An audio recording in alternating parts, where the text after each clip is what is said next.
내 물건인데도 불구하고 고객이 저희한테 안 보내줘도 물건 못 받았다. 고객이 버렸다고. 환불은 되고 물건은 못 찾아오고 하나 상품 등록을 어떻게 해봤는데 그 등록했는데 안 보인다고. 안 보이고 200페이지 들린다고. 그럼 이제 타오바오 아이디 만드실 때 한번 얘기해 주세요. 타오바오의 아이디 만들 때요.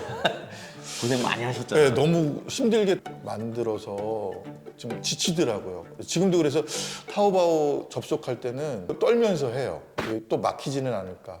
그때 당시에 참 그게 이슈가 있었죠. 왜냐면 타오바오 아이디를 네. 만들면 블록당하고 만들면 블록당하고 뭐 우리 집 식구들 것까지 다 다 했는데 만들었는데 블록당하고. 다 블록당하고 뭐 이유를 정확하게 알 수는 없어서 여러 가지 알아보다가 전화번호 하나를 더 만들어서 해보라고 그래갖고 만들어서 사용을 하고 있습니다. 지금은 아직까지는 문제 없고.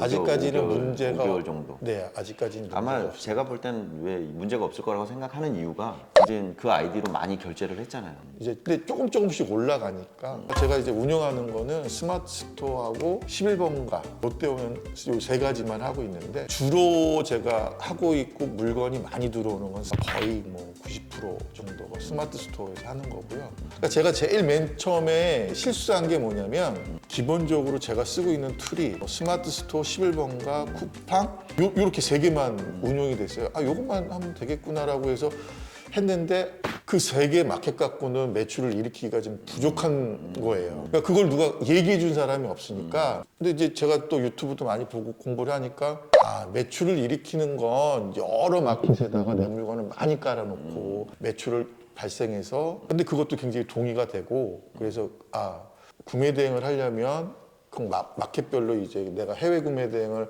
하겠습니다. 글로벌 셀러 그 등록을 해야 되는데 그게 시간이 좀 걸리더라고요. 너무 오래 걸렸어요. 나이가 먹다 보니까 뭐가 잘못됐어요. 그럼 또 1, 2주. 또 겁도 나고. 지금 직마켓하고 옥션은 지금 조금씩 올리고 있고.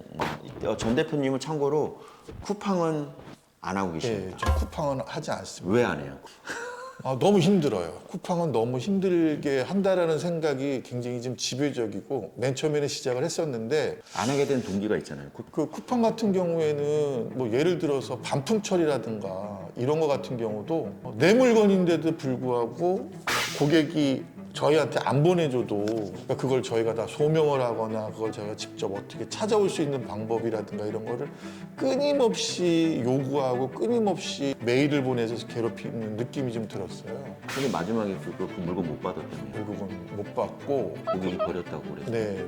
그래도 환불 처리는 됐고. 그렇죠. 환불은 되고 물건은 못 찾아오고 그리고 또 하나는 주재권으로 한번 메일을 받았는데 판매도 한 적이 없고 그래서 제가 물건도 내리고 소명서까지 다 작성했는데 풀어주질 않는 거예요. 그래서 곰곰이 생각해 보니까 이 쿠팡에서 열심히 하거나 쿠팡을 목숨을 거신 이 사장님들 같은 경우에는 목숨줄을 쿠팡에 대한 한 직원이 갖고 있다라는 생각이 딱 드는 거예요. 그러니까 풀어주고 싶으면 풀어주고 안 풀어주고 싶으면 안 풀어주고 정산 주기도 너무 멀고 그래서 쿠팡은 당분간은 안 하는 걸로. 쿠팡을 잘 하시는 분들은 잘 하고 계세요. 네, 그렇죠. 네, 잘 하시는 분은 잘 하시는데 이제 처음 하시는 분이 접근하기가 좀 어렵다라는 얘기죠. 아니, 저는 그랬어요. 저는 쿠팡에 대한 스트레스가 좀 있었어요. 벌고 안 벌고를 떠나서 괜찮겠다. 나이 드신 분들도 하면 괜찮고 젊으신 분들도 해도 나쁘지는 않겠다.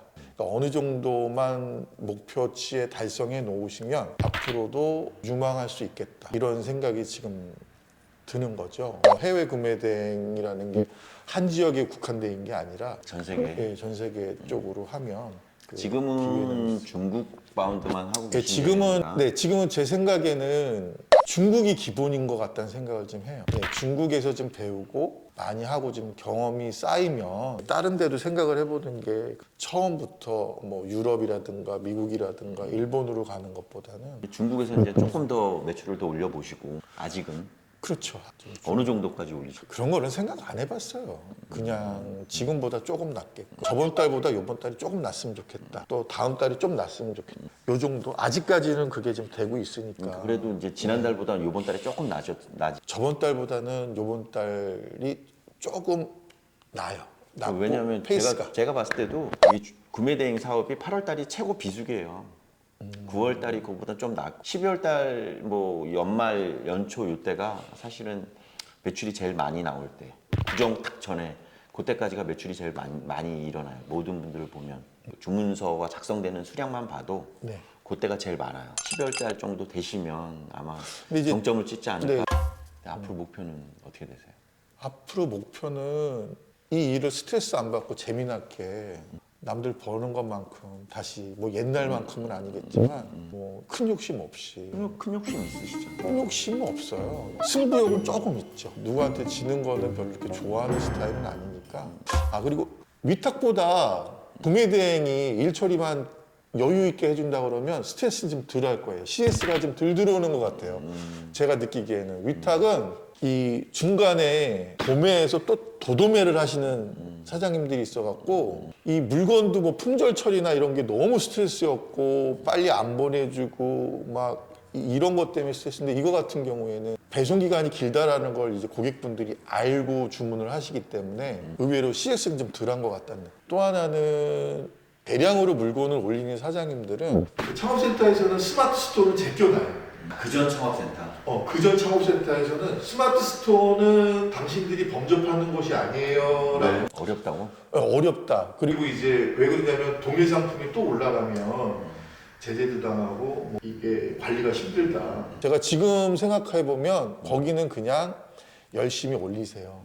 사이트에 있는 그 물건을 계속 올리세요. 그리고 제가 이렇게 보니까 마켓에 대한 특이점이 좀 하나씩 좀 눈에는 들어오는데 그런 거를 안 가르쳐주고 이제 계속 자동으로 올리는데 뭐 그 중에서도 잘하시는 분들이 분명히 계시겠지만 자동으로 잘하시는 분들도 얼마든지 있어요. 그거는 저하고는 좀 안 맞는 것 같고 그래서 맨 처음에는 되게 겁을 많이 냈죠. 스마트 스토어는 어떻게 하는 걸까? 상품명을 짓고 체크하는데 손이 떨리는 거예요. 이게 뭐가 잘못됐을까? 처음엔 진짜 그랬어요. 하나 상품 등록을 어떻게 해봤는데 이 상품이 과연 몇 페이지에 있는지 그것도 찾아갖고 내가 그때 막 전화해서 내가 물어봤죠. 왜 등록했는데 안 보인다고? 안 보이냐고. 200페이지 뒤에 있다고. 그렇게 해서 물건 올리고 조금씩 이제 자신감도 좀 찾아가는 거죠. 아직도 공부하고 있는 거죠. 저희가 다음에는 대량 등록으로 좀 잘 파시는 분을 모시기도 한번 하려고 하거든요. 네네네네.